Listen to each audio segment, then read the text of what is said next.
నడిగిరికి వణకం ఎట్టుంది బండి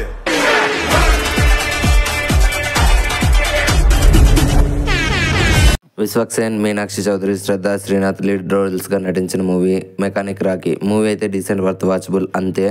కానీ సెకండ్ హాఫ్ అయితే టూ గుడ్ ఉంటుంది. ఫస్ట్ హాఫ్ అయితే నాకైతే లిటరలీ క్రింజ్ అనిపించింది. ఆ సీన్లు, ఆ హీరోయిన్లతో ఆ ఫైట్ సీన్లో ఆ సాంగ్స్ నాకైతే ఫస్ట్ హాఫ్ అస్సలు నచ్చలేదు. బట్ ప్రీ ఇంటర్వెల్ నుంచి మూవీ అసలైన షో బిగిన్స్ అవుతుంది. లిటరలీ సెకండ్ హాఫ్ లో ట్విస్ట్ అయితే భలే ఉంది. సో సెకండ్ హాఫ్ ఈ మూవీని కాపాడింది అనుకోవచ్చు. లిటరలీ ఫస్ట్ హాఫ్ కొంచెం నీట్ గా రాసుకోంటే లిటరలీ మూవీ సూపర్ హిట్ తో పాటు బ్లాక్ బస్టర్ హిట్ అయిపోయేది. బట్ ప్రతిసారి విశ్వక్సేన్ అన్న typical regular commercial movie type లో కొన్ని సీన్లు రాయడం వల్ల అవి ఆడియన్స్ కి రిపిటేటివ్ అనిపిస్తుంది. సో ఫస్ట్ హాఫ్ కొంతమందికి నచ్చచ్చు, అది నా ఒపీనియన్ కాదు. బట్ నాకైతే నచ్చలేదు, ఇది నా opinion. So go and watch mechanic Rocky near your theatres.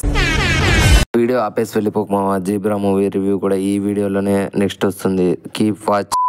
Satyadev, మన జాలరెడ్డి అయిన ధనంజయ్ గారి మెయిన్ లీడ్స్ గా నటించిన జీబ్రా మూవీ అయితే డీసెంట్ వాచబుల్ మూవీ. బట్ సత్య గారి కామెడీ అయితే హిలేరియస్ గా ఉంది. సో కామెడీ ఇంట్రెస్ట్ ఉండే వాళ్ళు ఖచ్చితంగా ఈ మూవీకి వెళ్ళి సత్య గారి కామెడీని ఎంజాయ్ చేసేయండి.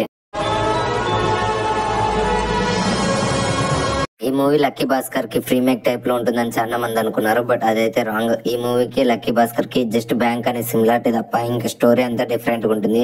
సో ఈ మూవీని మీరు ఎట్లాంటి డౌట్స్ పెట్టుకోకుండా థియేటర్ లోనే చూడండి.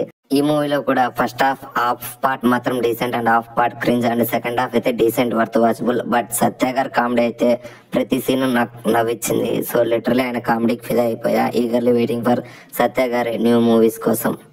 నేను ఈ మూవీ మీద మిక్స్డ్ ఒపీనియన్ ఉండే ట్రైలర్ చూసి. సో అందుకని మా ఫ్రెండ్ గారు చూసి చెప్పిన రివ్యూ ఇది. సో నేను యాస్టీస్ చెప్పేశాను. సో వాటి మీద నమ్మకం పెట్టుకొని మీరు కూడా థియేటర్లోనే చూడండి ఈ మూవీ. వాటి రివ్యూ కూడా నచ్చుతుంది మీకు. ఛానల్ సబ్స్క్రైబర్స్కి ఒక విజ్ఞప్తి, మన ఛానల్లో మైక్రో డీటెయిల్స్కి సంబంధించిన వీడియోస్ ఉన్నాయి, అలాగే రోస్ట్ వీడియోస్కి సంబంధించిన వీడియోస్ ఉన్నాయి, దాంతోపాటు నట్షల్ వీడియోస్ కూడా ఉన్నాయి, అలాగే మల్టీ ఫ్యాండమ్ వీడియోస్ కూడా ఉన్నాయి. సో దయచేసి మూవీ రిలేటెడ్ కంటెంట్ మన ఛానల్ని సపోర్ట్ చేస్తారని ఆశిస్తున్నాను. ఈ వీడియోస్ ఎవరైనా చూడని వాళ్ళు ఉంటే ఇప్పుడే వెళ్ళి చూడండి మామ. దయచేసి సపోర్ట్ చేయండి. Please subscribe, share this video.